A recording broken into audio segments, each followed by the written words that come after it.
Welcome to Elevate with Elsner. Join us for inspiring conversations with individuals who have transformed their lives and are making a difference through the work that they do. And now, here's your host, Blake Elsner. Welcome back to another episode of Elevate with Elsner. I'm your host, Blake, and today we have a truly special guest joining us, Knox Mailhes, a seasoned leader in the title industry. He has an impressive portfolio of partnerships across several esteemed companies. Knox's expertise and dedication have been instrumental in the growth and success of these enterprises, making him a highly respected figure in the field. We are thrilled to have him on the show. Knox, your leadership and extensive experience in the title industry are truly inspiring. So we're excited to dive into your journey, explore the insights you've gained, and learn more about the impact you're making in the industry. So thanks for joining us. Thanks for having me, buddy. I appreciate it. Yeah, absolutely. So if for people that don't know you, obviously I know you, why don't you just give us a little start of, I think obviously you started at the University of, Missouri State, I guess it was, when you graduated there, and kind of start with that and how you blossomed to where you are now. I don't know about blossom, but I made it here some way or the other, right? But thanks. I graduated there. I had a double major in PR and marketing, minor in criminal justice. That's a long story. And then, I had an internship with the company I'd been doing the internship with at school. And kind of a rarity, man. I was with MCI Communications, and I stayed there for 14 years after college, up until the time when, and I worked my way up to become, wholesale network director of wholesale network services for the Midwest region there. So, I guess I had some pretty good, definitely good scale there and opportunities that I was blessed with. But, in order to get, the communications business at that time became pretty lackluster when it comes to performance. They had kind of had some serious issues with various communications companies, one of which had purchased us, called WorldCom, which is like a cuss word now because Bernie Evers decided to fudge the books a little bit when it came to the stock and so forth. So, I could have stayed. Then Verizon ended up ultimately buying us, and I could have stayed, but I would have had to move. And I also wanted to kind of become self-employed because I'd already been doing a side hustle that allowed me to rehab and do some small development work with some of my business partners, one of which, and the person I worked with a lot, was my now business partner, Bruce Bartlett. And, basically he wanted to grow the title business. I wanted to get out of the rat race and create ownership. And that's when Integrity Title Solutions, it wasn't born. He started it in 99, but I came on board about 2006. Yeah, that's pretty awesome. Thinking back on real fast, obviously we could do a whole episode on that WorldCom. My uncle George, I forgot he had actually worked at MCI. I believe, and I knew him at a point. Yeah. So I remember that disaster, but that could be a whole nother series of episodes. But so when you started with Bruce, and now you're obviously a partner in about 7 different title companies. Yeah, I guess honestly I don't even count. I know that sounds dumb, but my accountant counts, I guess. I just kind of help manage the business and run the business wherever that I can. And a lot of that is by doing things like this. I like to get out and about. I like to spend time with our clients and go to events and things like that. I was never one to want to sit behind the desk all the time. So it's worked out well for me. We kind of started out with Integrity. We then did our first joint venture, which is Pinnacl Title. That was our first real joint venture with Keller Williams Realty. That was about 5 years ago, I guess now. We did that with kind of the now president. Well, actually just recently, not the president, Mark King. Turned out he was a friend of mine, and we wanted to do this. And so we grew it through some various regions in Missouri, Illinois, and Arkansas to start out. And that's been great. It really has been. We kind of figured out that whole joint venture, I guess, approach with real estate leaders was something that we were kind of onto, if you will. They liked it. We knew that after COVID, there weren't a lot of people going back into the office, the traditional real estate office. And we knew that there was obviously some sore points there, definitely, because, your lease didn't go down just because your agent stopped coming in, right? Yeah. So you got to manage that expense. And one of the ways we kind of were hoping to offset that was by doing some joint ventures the right way and allowing these leaders and agency owners to, create equity and therefore revenue in ways that things they already had to do every single day. But it turned out to work really well for us. We kind of became partners in Elite Title, which is a standalone, and then under Elite, we've done a lot of joint ventures since. So yeah. It's all been pretty great. So yeah, when you were back at Keller Williams, when you first came in and at Integrity Title and that joint venture, that was obviously your goal to get into these real estate offices, right? Because it's the one-stop shop type thing. And that seemed to be your goal, I would say, correct? Yeah, I mean, for sure. The goal was, quite frankly, was to create a revenue source for agency owners and potentially even, those that had and or were top producers within the agencies, and allow them to purchase into the model that we had. And the long story short is it's worked out really well. The goal was to get closer to the agents, create top-notch service for them. As you know, we were in the Keller Williams St. Louis office for quite a long time. But that was not a joint venture. We had done that under an MSA kind of model back in the day, but we were in all of them at that point. And then that leadership's kind of changed over the years. And so we're in some of them now and some not. And that's just the way life works. But yeah, the ultimate goal, like you said, was to create value for obviously you guys inside the agency, convenience, and then top level service to do that. And I think we were pretty successful at it.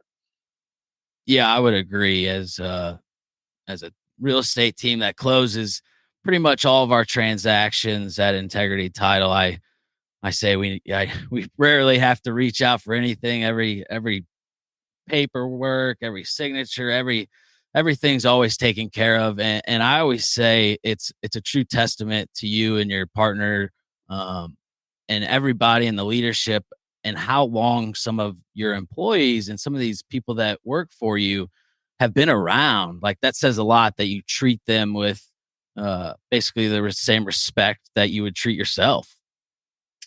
Yeah, you nailed it. I mean, quite honestly, we say it all the time, but in our business especially, we are literally only as good as the team that we have. And we have some that have been with us since, for 25 years. And others that, I mean, every day I get, we have someone that monitors that for us, and then they're putting stuff on Facebook and things like that, happy, whatever. But it always dumbfounds me when you say, hey, happy 15th, happy 10th, happy 8th, happy, 20th. And you're like, I've been working with that person that long. But it's huge for us because I don't know of a lot of other companies that can say that. And we've always put employees first. And I know, like, anytime you get on one of these, it's almost cliche because everybody says that. But we really do. I mean, from the day one when we hire you, we tell you, we're not micromanaging you. This is your job. You do it right. We're going to stay out of your hair. You just make sure that if you got to go to your son or daughter's baseball game at 3:00 on a Friday, that your work's taken care of, or somebody's watching your email for you, and go do your family stuff. That's what's most important. And we've always been huge testaments to that. And we've done tons and tons of things for our employees over the years that I hate. Honestly, I know it sounds dumb, but I don't even like saying employees. They're our team. They're just like us. We all do the same things. We all get the job done together. And that's all that really matters at the end of the day. And like you said, it proves into our clients that see and realize that. And the teams aren't there. I mean, you guys, yeah, I mean, you may like me and we may play golf and we may have, client outings together, things like that. But at the end of the day, it's our team that keeps you with Integrity and keeps you with a leader, keeps you with any of our other companies, because that's who you talk to every day. That's who you sign up. That's the last touch your clients get when they close something. And we always we've always tried to really procreate that in the organization, is that this is a lot of times the biggest transaction of these, respective buyer sellers' lives. And now people tend to do it more frequently, but back when, you're talking about our parents' age and stuff like that, they might only buy the house once. They might live in that house, like mine, that bought that house and they've lived in that house and they still live in that house their whole lives.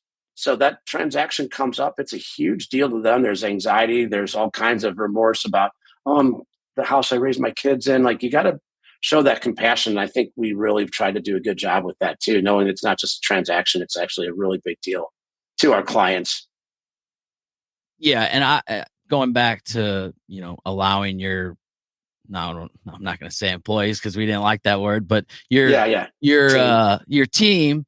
I have noticed that firsthand how you do let individuals have a schedule to basically do what they want as long as they get their work done, and that's truly inspiring because obviously that's a reason why people stick around.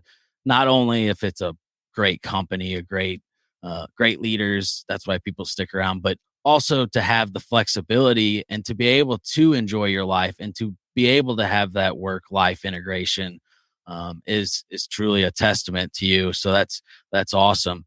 And going forward, like in the title business, what do you like? What do you see changing the most in terms of as some of these new forms roll out and NAR and this lawsuit and whatnot? Now there's going to be different stuff on contracts. So how do you keep up with that side of the business? That's why, our partners are lawyers. I don't play one on TV at all because I get in trouble when I do. They keep us in, but a lot of times that's our underwriting team. Your underwriting are a big deal. They obviously send out. Sorry, I'm getting a phone call coming in here. They obviously are a big deal in making sure that we're compliant. They send us various documents. They send us bulletins and things all the time. But a lot of that really is just Bruce and Dan and some of the attorneys that we work with to make sure that they're on top of it. I think we tried to stay on top of it as well. But you both and I both know that a lot of the legalese is stuff that comes down that works in behind the scenes that we got to make sure we're compliant with. And therefore you are, because our real job is to protect you and your clients. I mean, I always tell people we're kind of a referee in this game. I want to make sure that the lender's playing nice, the agents are playing nice, and then all the people in the back that we have to get and gather information from are doing their jobs on time. So that's really what a lot of what we do is just to coordinate all of those things, because we both know that that's become monumentally more challenging than it was in the past. There's a lot more I's to be dotted and T's to be crossed. And so where do I see the market going? I don't see that getting any easier. I'll tell you that.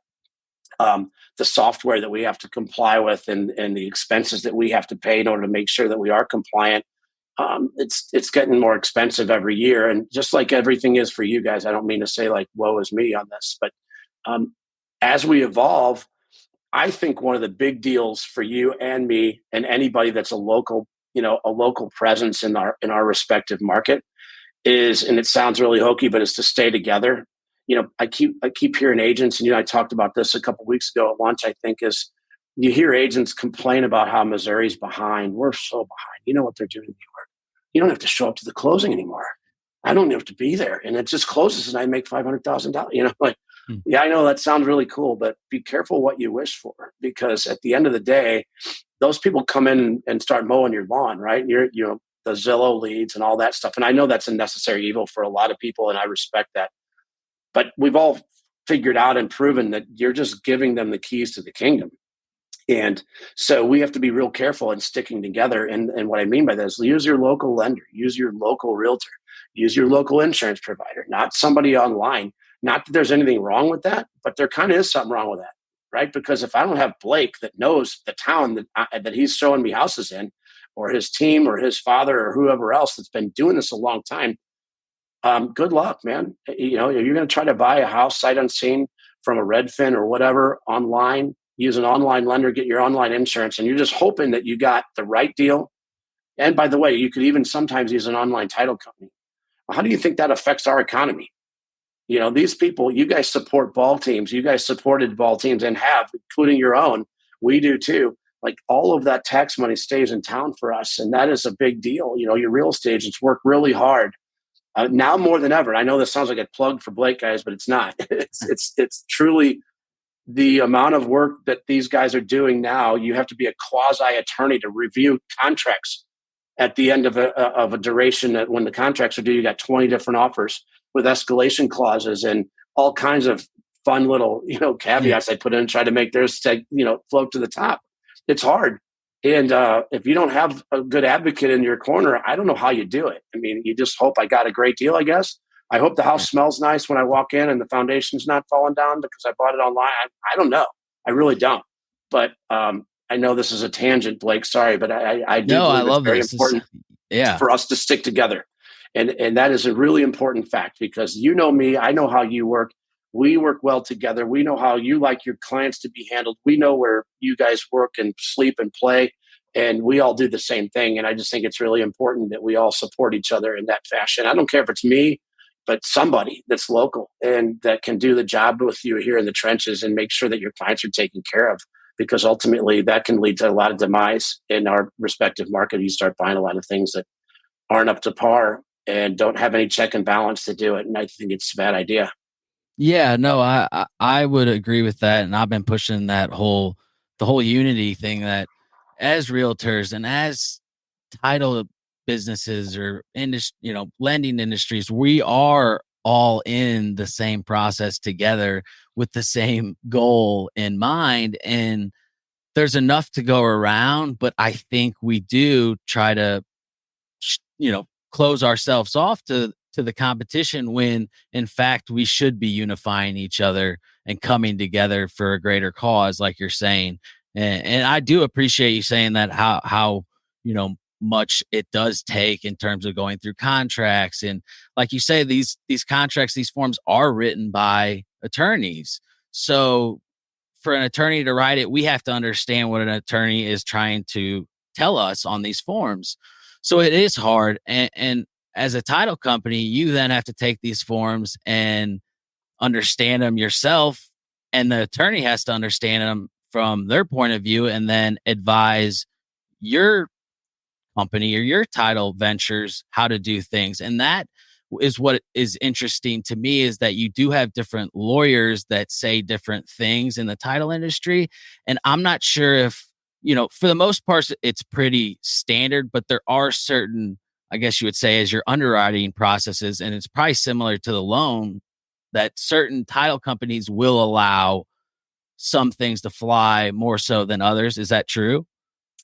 Yeah, I mean, so we run into that stuff every day. For instance, somebody will say, well, this other title company said that they would, insure over a giant, retaining wall that's 6 feet onto the neighbor's property. And I always say, I mean, great, but I guarantee you, their underwriter doesn't know about it. They may be accepting that responsibility in their own right, but there's no way that I can go to my underwriter and say, hey, there's a 10-foot retaining wall that runs the entire length of the property that's 6 feet over into the neighbors. Are you cool with that? Like, of course not. Like, it's impossible. So I always tell people, be careful of the risk that your individual title agent is taking on, because that might be a $150,000 claim down the road, and which time they will not have any help from their underwriters. So that means they're going to have to eat it, and they're not going to be able to give it to their policy, because their policy can say, I mean, that's gross negligence. You knew better than that. You can't tell us that in good conscience you thought it was okay to insure over that. You just took a gamble. And so then it's going to get kicked back. So there's things like that are definitely important. Like you mentioned, some title companies are willing to do it. Some maybe are a little bit more aggressive about the way they handle their business, and that's fine. Maybe it probably works fine for them in certain instances. I don't know, but we tend to be very upfront and honest and educate, your client, you being our client, or you guys, or even directly to them, and say, look, it's not a good idea to even ask for that, because you're going to have to sell that sooner or later, or they're going to go in and somebody else is going to buy that house next door, and they're going to realize you're encroaching onto their yard, and they're not going to be happy with that at all. And guess what? It's on you. You're going to have to get that fixed, and it's not going to be cheap. So, try to do things on the straight and narrow. I know nobody tries to break the rules or anything like that. Sometimes it's just a matter of, why I asked this one and they said okay, and this one said no. Help me understand why. And usually that really gets out in front of it, and people are fine with it once you explain the reasoning behind it. Yeah, and obviously when we're referring to this type of stuff, we bring up doing a survey, how crucial we always say to get a full survey of your property, so that way your title company can fully insure it. But also what I noticed when, we do get these surveys and your company processes them, we get these emails, and, I don't I don't have to think a whole lot about it because these emails are so in depth from your processors that say, hey, Blake, is buyer willing to take exception of XYZ? And so it's all broken down into a very, layman's terms. So then I can also then transfer it to my client in a very easy manner to either, say, hey, we got to take this action, or put them at ease and say everything is perfectly fine.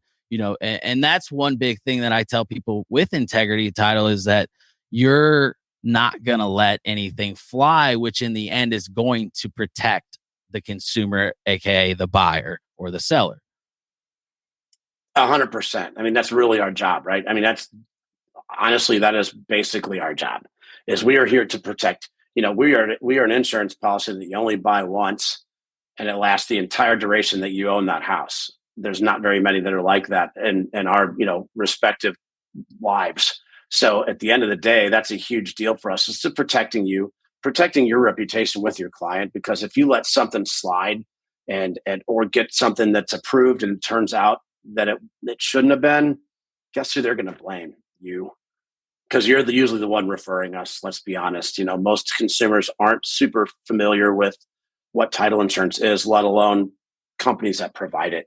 So when you guys give 2 or 3 options and explain that we use this one most of the time, but there's others and you can use whomever you want, they'll generally go to the one that you use because they know you have a good reputation and you also have a good relationship. So yeah, the whole point of it's insurance. It's there to protect people. And if you don't do it right, the protection's only as good as the paper it's written on, right? But if you do it right, then it lasts the entire duration that you own that home. And things happen. There are things that we can't even see when we do a search. They're not available. And all of a sudden you realize that Ameren has an easement to go through where you just built your pool, but it didn't show up somehow on a run that we did. Let's just say, it's a bad example, but it could happen. We're on the hook for it. And that's a huge expense, right? That's a big, big deal. It might mean you move out of that house into a new one, and that's going to have to be covered by us. So it can be a really big deal. And there's things that we're only as good as the search and the information that we can get our hands on. If something wasn't available or wasn't recorded yet and we didn't see it, that's not your client's fault. It's really not our fault. But unfortunately, it's going to be our responsibility to cover it one way or the other. Yeah, that's it. And your in-depth research and analysis in that stuff, it's pretty cool. Sometimes I get to learn myself. Like there was a deal we just had recently where you all had to figure out there was some type of an easement running through it, and it ended up being like an old like Norfolk Southern railroad track out in West County that was running through, the middle of a house. And luckily, it was explained that, hey, this no longer is in effect. They're not going to come and put a railroad track in the middle of your house anymore or whatnot. And so some people don't even realize that some of these easements might not even are not even like valid per se. Yeah. Their statute of limitation might have worn out, whatever the case may be. And that's the reason, because we have 3 corporate attorneys. You guys get a lot of times somebody's eyes, an attorney's eyes have been on that before it ever shows up to you or your client. And like you mentioned, one of the things we've always pushed is that when you are sending out a commitment, highlight things in the body of the email, because let's face it, a lot of agents have never been through like a Title 101 class, so they don't even understand what that is. And that's not belittling anyone. That's just something that they think is outside of their lane. It's important, but if we highlight these 3 things are going to need to be taken care of. This is Schedule A, this is Schedule B. This one's going to hold up closing, but we're going to work on it. Or this one's going to hold up closing. We need your help. That's kind of how we've always tried to do, so that, you guys are on the fly. You're in the car. You're getting this stuff on your phones. It's easy to miss something if it's not in the body. You don't have to open up a PDF that's 15 pages long. So we've always tried to be good about that too, so that you guys know, like you mentioned earlier, kind of, hey, I got an idea now what it's going to take, or hey, man, this thing's good to go. All they got to do is get some subdivision information and a couple tax things, and we're good to go. Otherwise, it could be, hey, we're going to need to get these 3 things released. We're going to work on it, like I said, but we might need your homeowner to sign off on it, because obviously they're not going to just let my client or my team go in and have access to your information unless they let us. Yeah, you're exactly right. And and going back to you talking about how it's only going to get more complex, I sit here and go, I know when I go to Integrity Title that I don't have to really worry about anything, because I know if something comes up, I'm going to know about it. If something doesn't need to be told to me and it needs to be fixed, it's just going to be fixed. And Right. that's what's great about it. And I show up to close and I know that everything's fine. It's going to be funded, whether, it doesn't even matter who's on that file. I trust everybody that you have.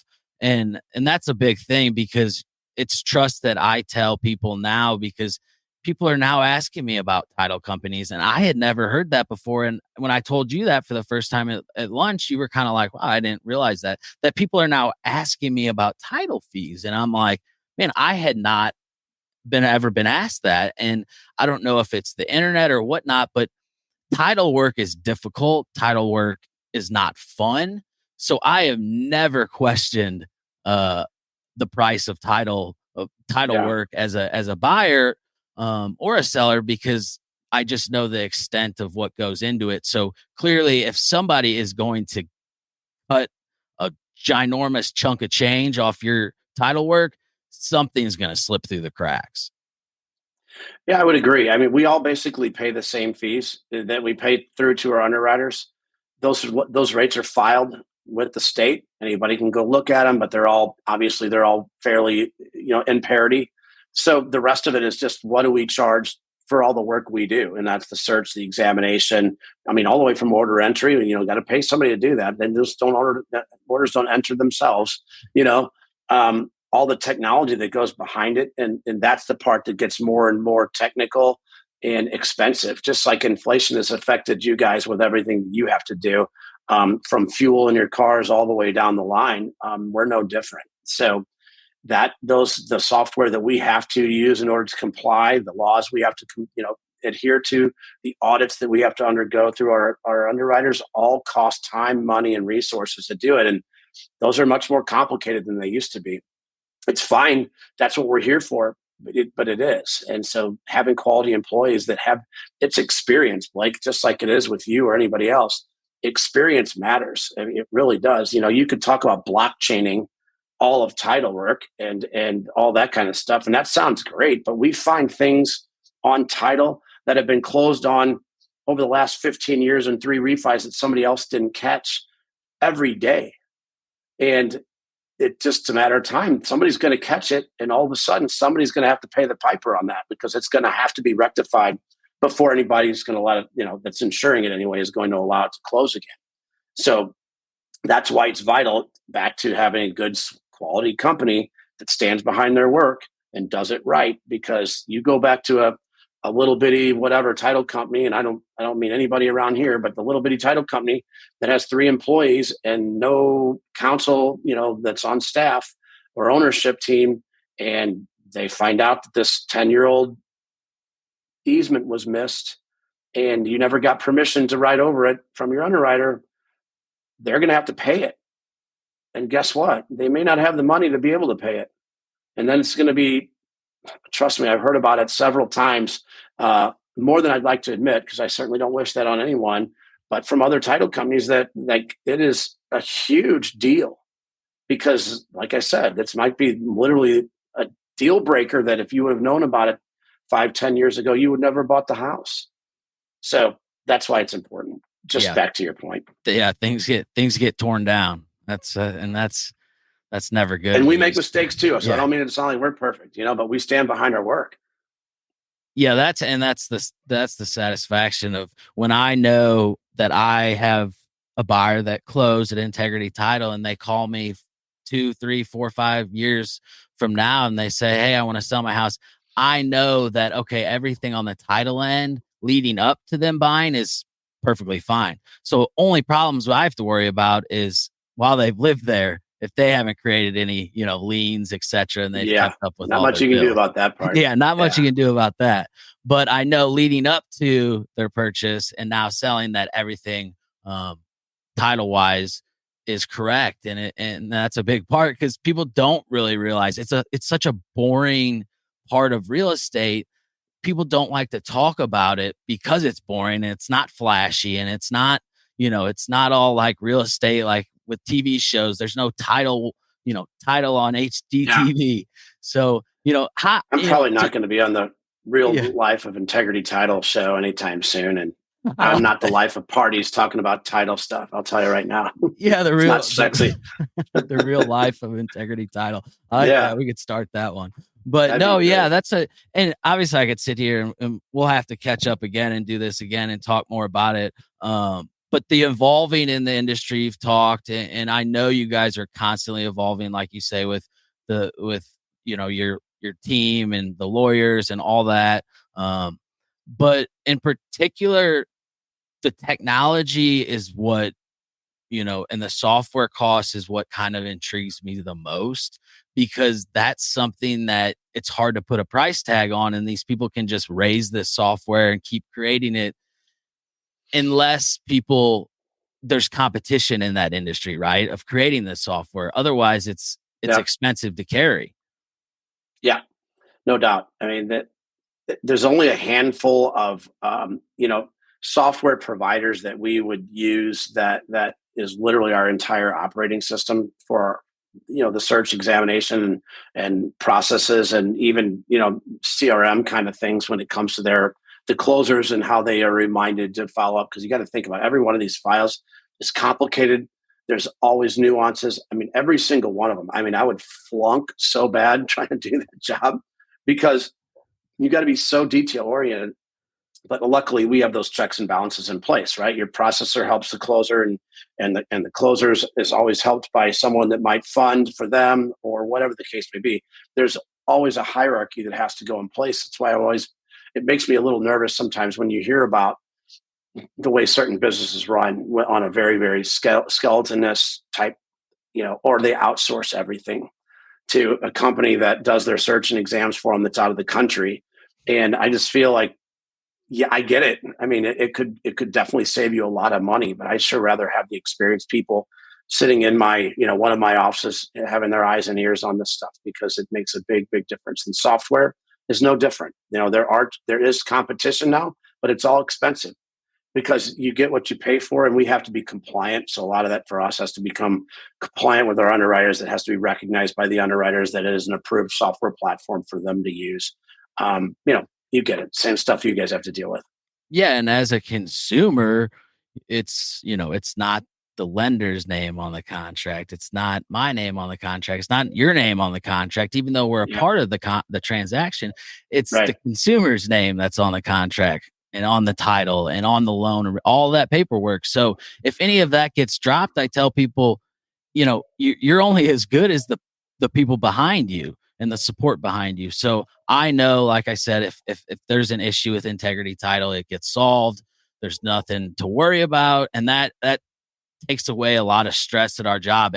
And the title industry, that's one thing with you guys. I would never ask for a discount on anything, because I know how much work goes into that industry, and how much, margins are already slim, because of technology and how how expensive your overhead is, when people think, well, it's just title, right? Well, no, it's, like you say, it's a lot more than just title. There's so much behind it. But yeah, I appreciate you coming on here, and I got to talk. You're a father too. You got that. There was one story that I wanted to talk about before I let you go, if you don't mind. And it was the thing about when you were younger, and it stuck with me at lunch the other day, when you bought a boat back when you were younger, and you said, I always was like, hey, let's buy a boat. Let's be the guy. I want to have the cool stuff. And I was always like that. Like, I wanted to make the impact and be passionate, have the cool thing.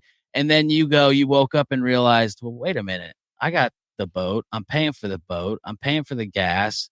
Everybody's having fun. I'm the guy that's got to drive the boat. I'm sober. And so you look back and you go, I really wasn't having fun. And it was almost an imposter type syndrome. And that's something I think that we could talk about in the future. But if you don't mind giving a quick little talk about that, how'd that kind of what came down to it was, you let your ego kind of guide you through some things, and then everything else is kind of a letdown because the ego always sets you up to, well, if I have this, then this is going to happen. And if I have that, people are going to freaking think that's really cool. And and maybe they do, I don't know. But you become a dad, you become downstream, and you realize, some of the things you did had nothing to do with what you really liked. It was about what you hoped other people would perceive about the things that you were getting, and that was a big deal, kind of aha moment, as they say.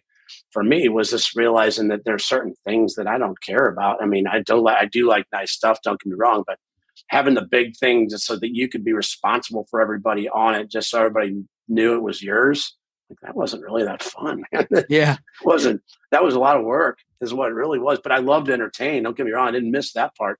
I didn't mind that part. It was just like, some of the stuff needed to be put back in check and in line a little bit with reality and what really makes you and your family happy, instead of trying to impress other people, I think, is what we kind of latched onto for a minute there during that conversation. Yeah, no, it totally is. My light keeps going off, but yeah, no, it is like it's the external validation that I think we always try to strive for. And, I'm the same way. I struggle with that. I'm like, oh, I'm going to get this cool thing so that way, Joe or Bill or Karen, they know that I got that. But when in fact it didn't align with my life at all, I didn't need it. And it was just unnecessary. So I have started to somewhat figure that out. And that story the other day, that just really stuck with me, listening to you say that, because I kind of went down that path as well.